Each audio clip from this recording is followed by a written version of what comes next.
morning, Central Columbia. Welcome back to a new school year. I hope you guys are just as excited as we are to start. My name is Adam Comstock. I am the principal here at Central, and to my right, Chris Snyder, assistant principal at Central. yes, absolutely, and we are excited to get going.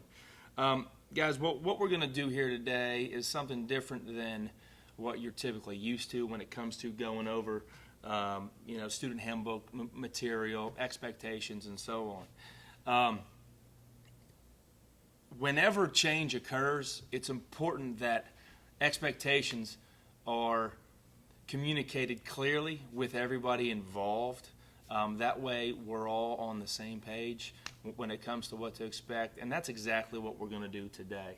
We're going to start by going over a typical day here at Central, which will be helpful for some of you new students, myself included. And then we're going to move into some changes that we've made with the student handbook, and then we're going to go over the first ever student handbook test that you guys will take in your homeroom class after the presentation in the auditorium. And then that'll be your first grade for the year as well. So anyway, without further ado, let's take you through a typical day here at Central. And Mr. Snyder, why don't you start us off and let us know what we need to know? Certainly. Welcome back, everybody, first and foremost. It's great to have everyone back and looking forward to getting off to a great start. So speaking of starts, let's talk about a typical school day. So our doors open each morning at 7:15 a.m. And that was a little bit of a different procedure than in the past that we changed last year. So please remember, if you arrive at 7:10 or 7:05, the front doors will not be open yet, so you'll have to wait outside. So at 7:15, we'll open the doors and you may come inside the building. At that point, you can proceed to just about anywhere that you'd like, whether it be to a teacher's classroom for some extra help, to the cafeteria for something to eat or a coffee at Blue Jay Blends, or you can just hang out in the hallway. That's entirely up to you. The only thing we ask is that you guys don't congregate too fully or heavily right outside the hall in the library. For security concerns, we want to keep the middle hallway largely open so that you can see from one end to the other, from the front of the building to the back. So as far as where you go from 7:15 to 7:44, that is completely up to you. Let's just make sure that by 7:44, you're starting to proceed in the direction of your first period class so that by the time the bell rings, you are actually seated in your first period class ready to go. Yep. Okay. So, and at that time, we will all then, the bell will ring and you will hear one of us or another staff member stating the Pledge of Allegiance. Please, when you hear please rise, let's all stand up and do the pledge proudly together. So that's how we'll begin each morning. And then first period will run from 7:45 to 8:34. At 8:34, when the bell rings, you'll be packing up your stuff and heading off to your second period class. Each transition during the day is a 3-minute period of time. That should be plenty of time for you to get from your one class to the other. Now, that said, there are some fairly long walks in the building. For example, if you're in phys ed class and you're going from the girls' locker room to Mr. Osborne's classroom in the math wing, it's a pretty long walk. You're going to have to walk briskly. That said, I think teachers will be understanding if occasionally you're getting there right at the bell or maybe even a little afterwards. Sometimes things come up, circumstances occur where you just have to, it takes a little longer to get from one class to another. But please hurry because we are going to be keeping an eye on tardies to class. So make sure you move as swiftly and directly from one class to another as possible. That's right. Don't be tardy. Just be on time. Second period class goes from 8:37 to 9:23. Third period is 9:26 to 10:11. And fourth period is 10:14 to 10:59. And just a quick word here that there are days during the year where we have altered schedules, whether it be for an activity period day, whether it be for a special assembly. Sometimes circumstances of weather dictate that we have a 2-hour delay schedule. We will pass that information along to you whenever you arrive at school, if in fact that's the case. Or on Twitter, maybe? Or on Twitter. Or on the website as well? Yes, Yeah. yes. So we'll have multiple venues where you'll be able to check to see what in fact is the schedule today. Is it something different than normal? But what we're going to be focusing on here in our video is largely the normal, typical school day. So that brings us to 10:59 and lunch periods. Yeah, and so what I want to do, I think, I want to bring in Mr. Bartholomew to explain the lunch periods to the kids so that they know exactly when they know what lunch they eat. Exactly. Okay? All right, so here's Mr. Bartholomew. Hello, Central Columbia. I'm Mr. B. Most of you know me. Some of you freshmen do not. Welcome. It's going to be a fantastic year. I am here to explain how lunches work from a scheduling perspective. Inevitably, every year there's some freshmen walking around and even some of our seniors who don't know when to go to lunch. So I'm going to explain that to you. If you have a lunch, you will go directly from fourth period to first lunch. Okay? First lunch starts at 11 o'clock. I mean, officially, I have a paper right here. It starts at 11:02, but right after fourth period class. If you have B lunch, you will have a 5A class, and then you'll go to lunch. B lunch starts at 11:51, right after your fifth period class. So you go to B lunch, and then you'll have a 6C class after that. If you have C lunch, then you're going to go to 5A, and then a B6 class, and then you'll go to third lunch, which is C lunch. C lunch starts at 12:37. And then after C lunch, you'll go to seventh period. If this doesn't make any sense to you guys, or if you have any questions, just ask any adult in the building other than Mr. Bololan, because he has no clue, and they'll direct you where you need to go. Take care, have a great year, and stay positive. All right, so thank you, Mr. Bartholomew, for that explanation about lunch periods. Now, one quick note about lunch. Guys, take pride in your school. When you are in the lunchroom, go in there, get your lunch, sit down at the table, eat, have fun with your friends, so on. But when lunch is over, clean your stuff up, throw your trash away, put your plates, put your trays back to the tray return area, okay? Don't be throwing that stuff away. And yeah, let's just take pride in our facilities here at Central and do our part in helping to clean those up, okay? Mr. Snyder, you have anything else to add about lunch? Once you guys have finished that tasty lunch, remember, please, as Mr. Comstock just alluded to, last year we had some problems with kids leaving their trays or their plates, in fact, on the garbage cans or where the boxes are for those in the cafeteria. Please be respectful and take those out to the area where the cafeteria staff will take your plate, your silverware, and clean it off for us. You know what? Since you said tasty lunch, I can't wait for the first ham and cheese bagel pierogi day. They are good. Oh, man, they were so good when I was a student here. It's crazy. Legends never die. No, they don't. All right, so after lunch, why don't you take us through the rest of the school day? Certainly. So, and one more thing on lunch. You guys are allowed to use your cell phones during the lunch period, your iPads. Please remember, though, that at the end of lunch period, you must turn your phone off and put it away as you proceed to class. One last little detail about lunch. Please, food and drink, you need to finish those in the cafeteria. You're not going to be taking food or drink to your classroom outside of water, which you are actually permitted to have in a clear plastic bottle. Okay, good deal. So that brings us to seventh period. Seventh period is from 1:11 to 1:56. Then eighth period finally is from 1:59 to 2:45. So at 2:45, you'll hear the bell for dismissal. And at that time, you'll be going to one of two places, depending upon whether you ride the bus to school or whether you drive to school or ride with someone who drives. So those of you who ride the bus to school, you'll be proceeding from your classroom or instructional area to the back doors. So the doors that go towards the middle school, all of the buses will be lined up out there in the same pattern every single day. So you'll go directly to your bus.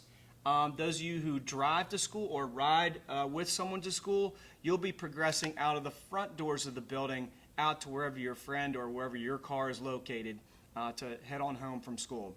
So that brings us to the end of the typical school day. What about Is there anything else? Yeah. What about students whose parents pick them up? Great point. Students whose parents pick them up or are students from other school districts, you will also be progressing to different spots. Those of you who get a ride home from school with a parent, you'll be progressing out the front doors. Your parents should pull up and wait in the parking lot for you in the front of the building, or they can pull up in the driveway. Those of you who ride the school vans or transportation back to your home school district, those will also be parked. The vans, buses, cars will be parked in the front driveway of the school. You can walk right out the front door to your bus or van and head on back to your home. Okay, good deal. All right, so that is a typical day here at Central. Obviously, there are some variations of that day throughout the year, and like we said, we will communicate that to y'all here, okay? So, moving on, let's go ahead and start talking about some changes that may be different for those of you who have been here last year or, years before that, as far as policies and handbook things. Or handbook items that we have here, okay? One of the things here is attendance. Guys, I want to set the expectation right now that attendance to school in all periods is important. Not only is it important to your academic success, here, you can't replace you sitting in a seat, okay? No amount of Cliff Notes can. What else? Google can't. Nothing replaces good instruction. So one expectation I want to set is I expect you guys to go ahead and make it a point to be here at school on time all day. One of the things we are going to change with this is we're going to hold you guys accountable for the number of tardies. Okay, so just so you know, once you accumulate 3 tardies to school, that's after 2 warnings now, okay? The first and the second would be a warning. The third tardy to school, you guys will be serving 1 day of what I call work detail and or detention before school, okay? And basically, guys, all work detail is cafeteria cleanup, okay? So obviously, you probably don't want to do that, so or you probably don't want to serve detention at 7:15 a.m. So make sure you're doing what you need to do to be here on time. Okay. Let's see here. We have made a change to the trip request form as well. You can refer to that. It's in the school policy. Yes. There. All right. Now, cell phones. Obviously, the biggest thing that we are concerned with is the disruption disruption from cell phones and the insubordination that comes with a teacher asking you for a cell phone. Yes. All right. So one of the changes we are going to make here is that, look, we're going to let you guys use your cell phones in the common spaces, okay? Cafeteria, library, walking through the hallways between classes, so on and so forth. But once you enter that teacher's classroom, that's the teacher's classroom. And so the expectation is once you get into that classroom, you put your phone up. And the phone's only out when the teacher gives you permission to do so. And basically, here's what the policy is. If the teacher asks you for the phone and you give it to the teacher, that's not a discipline issue. Okay? So when the teacher has a second, not right away now, okay, the teacher's going to go ahead and bring the phone up to the office where you, the student, can retrieve that at the end of the day. Every other time your phone's taken and you give it to them, a parent's got to come and get it, okay? So just want to be clear on that when it comes to cell phones. Now, what happens if you refuse to give the cell phone to the teacher. Mr. Snyder, why don't you help us with that? Absolutely, and the reason we're addressing this issue is this came out a little bit last school year, especially during the spring. Understand, guys, when a teacher asks you for your phone, you need to give it to them immediately.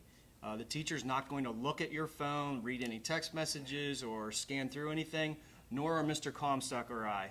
When that phone is in the teacher's possession, when it's convenient for them, they're going to bring it to the main office. Then it's going to sit on either his desk or my desk.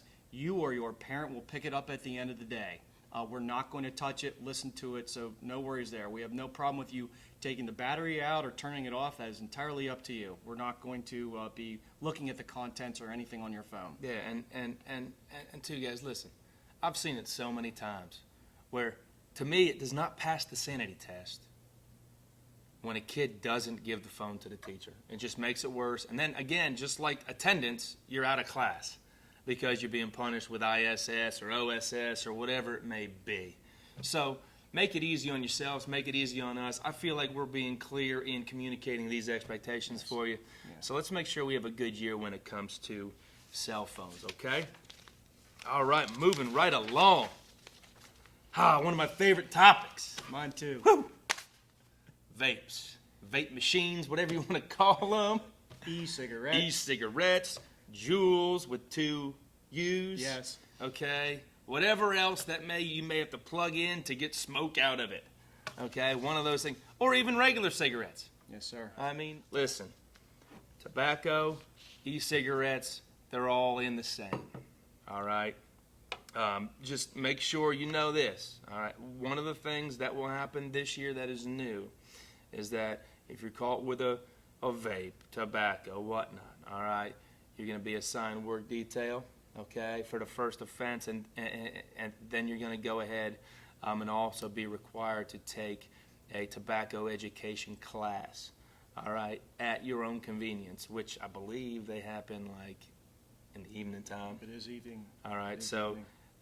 let's not go there, okay? And then anytime after that, it's going to be ISS/OSS/ you'll get a fine just like it was last year. A Okay? citation. Yep, that's right, citation. Okay, so make sure you guys know that. And if you got any questions, ask us about it. Okay, be happy to talk with you about it. Also, Chief Merton will be a great resource to talk Yes. to as well when it comes to that. Okay, I'm going to let Mr. Snyder go ahead and just talk to you about searches here. Absolutely. So, just so everyone is aware, the last thing Mr. Comstock or I want to do is search a student, but there are occasions that arise that are where we are compelled to search because we have what is called reasonable suspicion. And reasonable suspicion, guys, means that we have reason to suspect that a student has something that is illegal or something that violates school policy, whether it be tobacco, drugs, alcohol, some sort of a weapon. When we are told by a student or a staff member that a student is in possession of something like that, we have what's called reasonable suspicion. Yeah. And under reasonable suspicion, Mr. Comstock or I have the right to search your belongings. Now, what that means is we can search your backpack. We can ask you to empty out your pockets. Sure. We can search your locker. We can also search your car as well. So we're going to give you the reason for why we're searching and what we're searching for, and you have the right to be there. But that still means that we are able to search your belongings. So please don't put yourself in a position where you could have something that we would need to search for. That's the easiest way to handle this. True statement. Just simply don't have that stuff with you, whatever it might be. But understand we have a right Yeah. and a duty to protect the rest of our school and our students and And our if we- staff. and our with staff. that, yeah. And if we need to do that, we will. Absolutely. All right. Well, thank you for that. All right. Now, so speaking of vehicles, it's a great segue into something new for this year that I think students will like. They're Right? gonna like this. Man. So remember how you used to go to Chief Merton and go pay your money for your parking pass and get your parking pass? Yeah, I know they're like doing one of these numbers to Mert, you know, absolutely. And I don't think no you liked more, it. no longer, right? You're not going to have to pay to park here. Now, that said, you will have to go ahead and still follow the process / the procedure of seeing Chief Mert and getting that parking pass, and you know, with the info that he fills out with the sheet, so on and so forth. So make sure you do that, okay? Next thing, guys, listen, cutting class, leaving campus stuff. Number one, don't cut class. All right, it's not going to be tolerated. So don't be cutting class, or else you'll be seeing Mr. Snyder and myself, you know, serving some ISS time, work details, so on and so forth. Okay, we don't want to do that. All right. Also, when we got these off-campus internships, and we have these classes at VU, and so on and so forth. I mean, Mr. Snyder, do you think some kids maybe cut last year? Yes, sir. Okay. Yes, sir. So we're going to treat that the same way. So let's make sure we're going where we're supposed to be, when we're supposed to be there, and we are where we're supposed to be and when we're supposed to be there, wherever you are during the school day, okay? After 2:45, you do you, okay? Mr. Comstock, may I add? Absolutely. Just briefly. Absolutely. Students, one thing that occurred last year is many of you had classes at Bloomsburg University. Please understand, you are not permitted to not go to a Central Columbia class to study or prepare for something you need to complete that's a at good point. Bloomsburg University. We ran into that last year on several occasions where people would skip a class here at Central Columbia to prepare for a final exam at Bloomsburg University.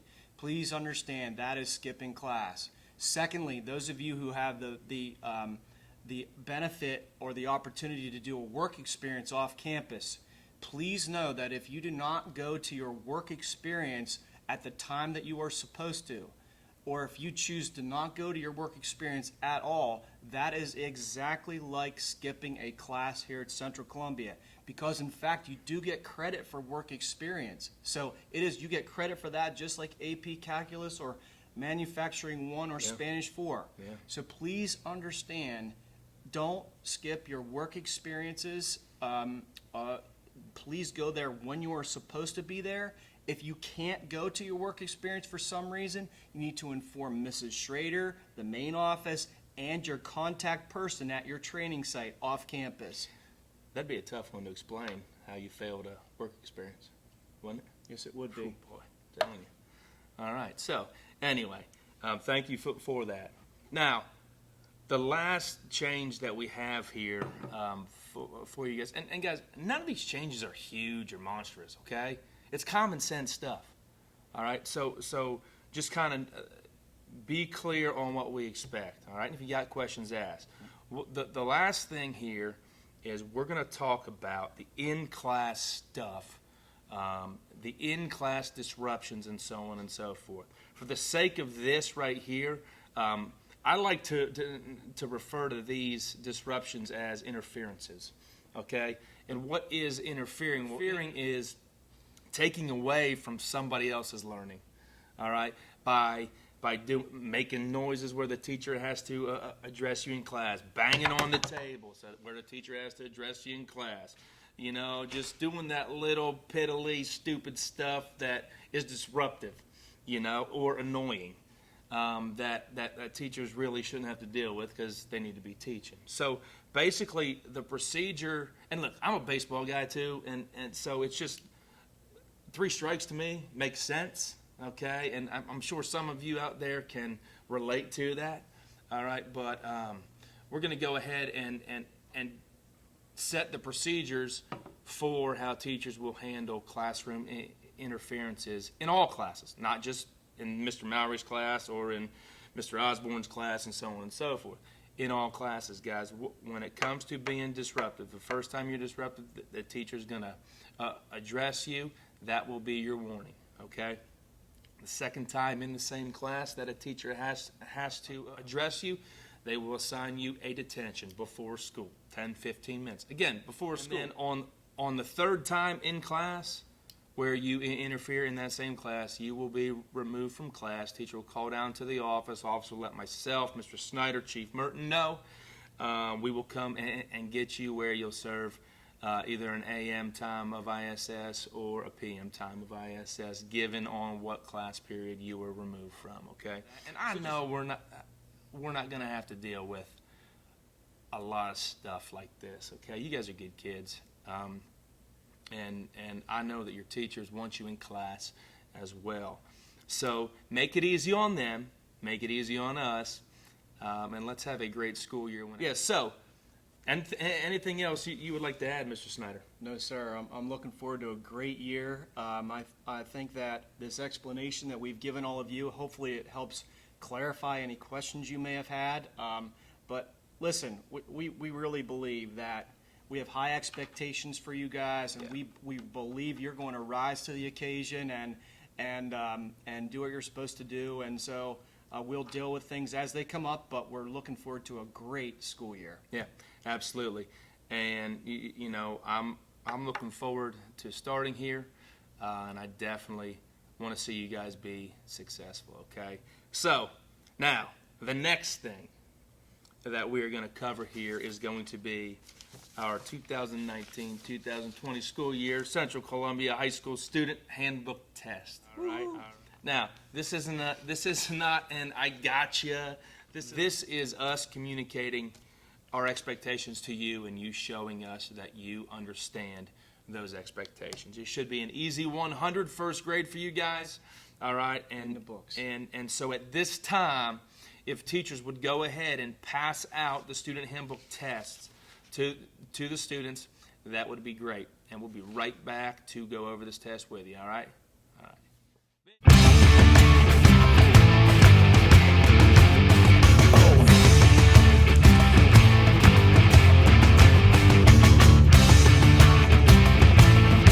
All right. So, like we said, we're going to go ahead and start going over this handbook test with you guys. So right now you should have the test in front of you. You should have something to write with to put the correct answers in there as we go over them. All right, so follow along with us. This shouldn't take too long at all, okay? So, question number 1.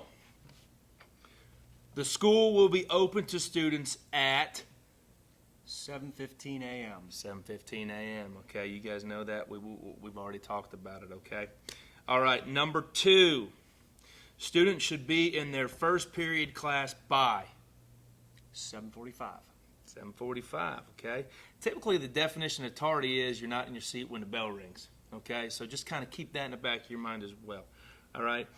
Number 3, students arriving on campus may not leave campus unless they are properly signed out in the Front office, okay? So the front office. Once a student arrives on campus, they are prohibited from leaving. Please remember that, okay? And let's make sure we're signing in, signing out the correct way, using the QR codes and so on and so forth, all right? Very good. Big one right here. Driving to school is a privilege, all right? Upon a student's first driving violation, the student will lose his or her driving privileges for 10 school days. So, again, remember, driving is a privilege. I remember when I was in high school, I lost my driving privileges, I think, one time. I remember that too. So, oh man, I didn't like that. All right, so don't do it. Let's see. Number 5. Hats, bandanas, or other head coverings may not be worn in the building except for religious reasons. Okay, very good. Except for religious reasons. And if there is one of those things, typically you would come to one of us and we would approve that and so on, okay? So just know that. All right, so Mr. Snyder, why don't you take us through the next 5? Yes, so number 6, clothing that exposes the midriff may not be worn. Listen, if be reasonable with what you wear to school. If it's questionable in any way, you ought to decide not to wear that. It's just that simple.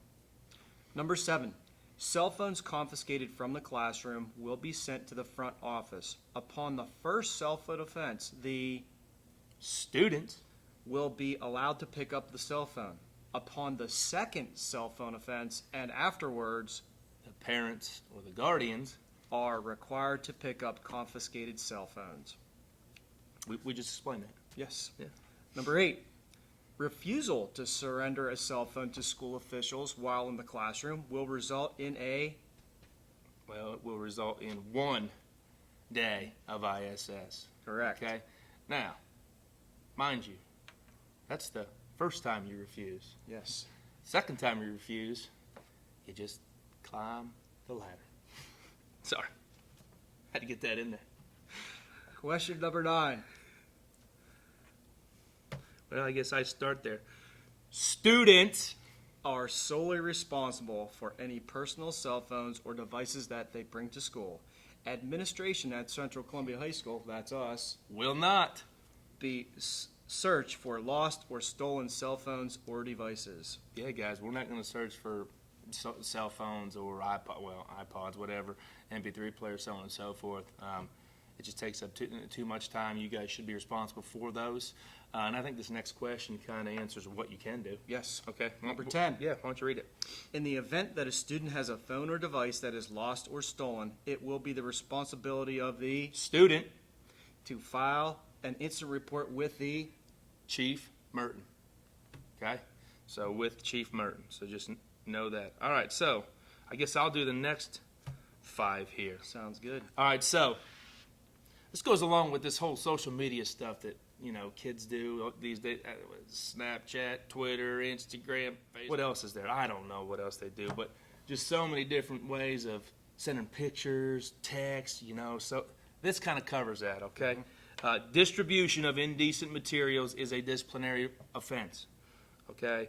These materials include, but are not limited to, photographs, videos, Text messages. oh man, or other methods which transmit sexually suggestive material to others within the school environment. All right? You can't do it, so don't. All right. Next, 12. The possession and use of alcohol or illicit drugs is prohibited on school grounds or at any School. sponsored activity. All right? So, I shouldn't have to explain that one. No. I mean, okay. All right, 13. Unwelcome sexual advances, requests for sexual favors, and other inappropriate oral, written, or physical conduct of a sexual nature when made by a student or staff member to another student or staff member constitute sexual Harassment. harassment. Okay, so again, don't be doing anything stupid. Nope. All right. Number 14. No student may possess, use, or distribute any device, object, or instrument having the appearance of a Gun. common sense. All right, common sense. All right, number 15. While on school grounds, in school buildings, on buses, or at school-related functions, students will not possess any item capable of inflicting injury or harm, hereinafter referred to as a weapon, to persons or property. No vehicles parked on school property may contain firearms, knives with a blade of 2.5. inches or more, razors, or other items which are generally considered to be weapons. Okay? All right, Mr. Snyder, why don't you start with number 16 for us, huh? Number 16.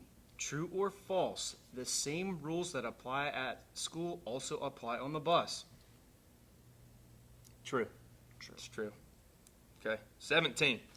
A current signed physician statement shall be required for all Prescription. herbal or homeopathic medications. All right, very good. 18. Number 18. All medication must be properly labeled and in its original container and brought to the Nurse's office. upon the student's arrival at school. Further, prescription, herbal, or homeopathic medication must be brought to school in a container appropriately labeled by the pharmacy or physician stating the name of the medication and the dosage. Yeah, and guys, that's typically what I believe Nurse Dubs has just talked about in the auditorium Yes. when it comes to all the paperwork that they need to fill out for that, All right, let's do number 19. Number 19. Students that interfere in class 3 times. will be removed from the classroom. Yep. Very good. Okay, number 20.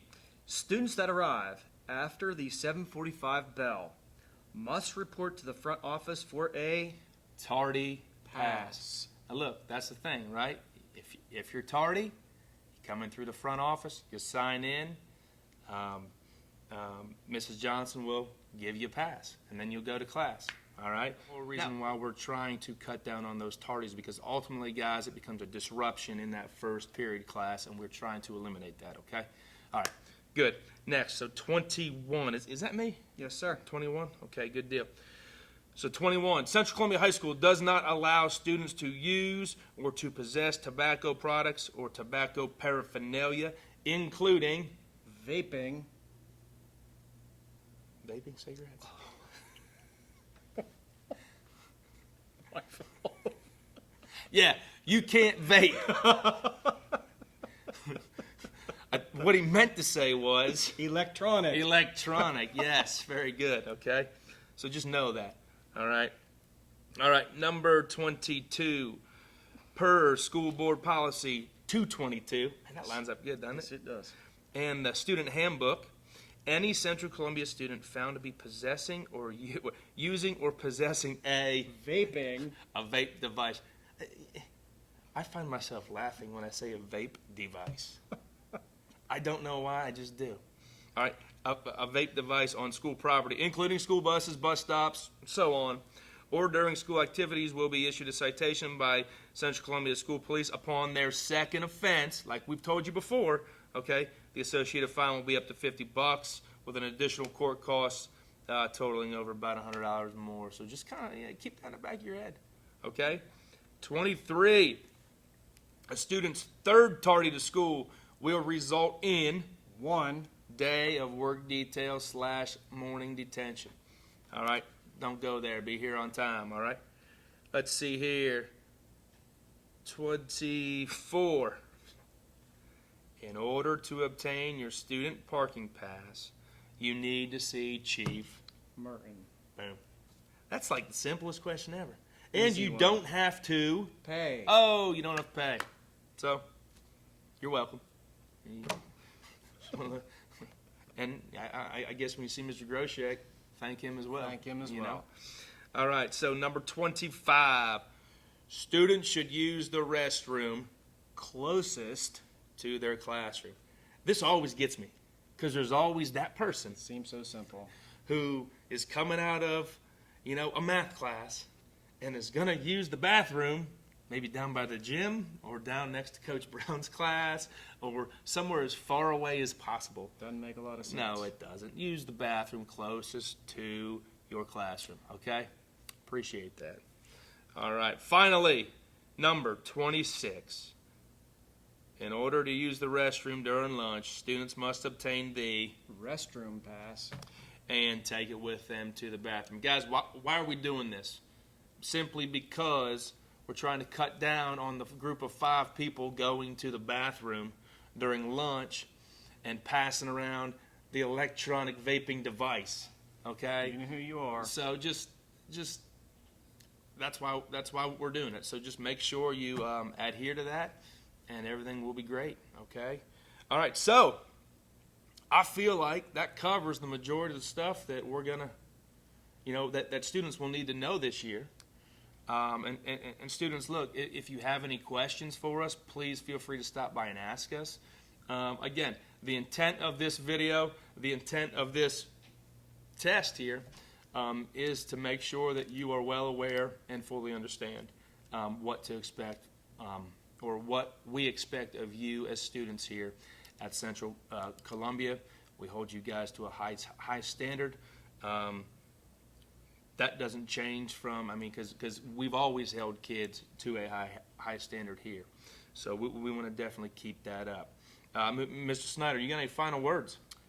I think we're going to have a great year. I hope this presentation has been helpful so that you have a better feel for the daily routine, any updates to the rules, to the student handbook, and finally the quiz.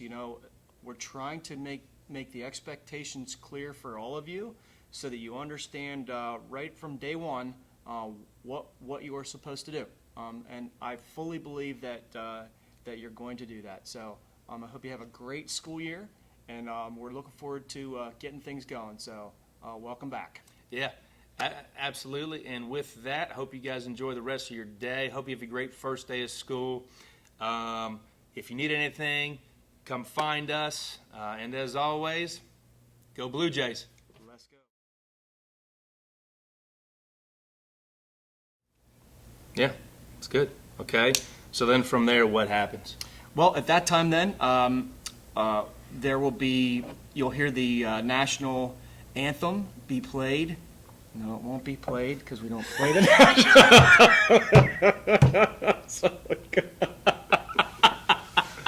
I'm sorry. That's the anthem. Darn it.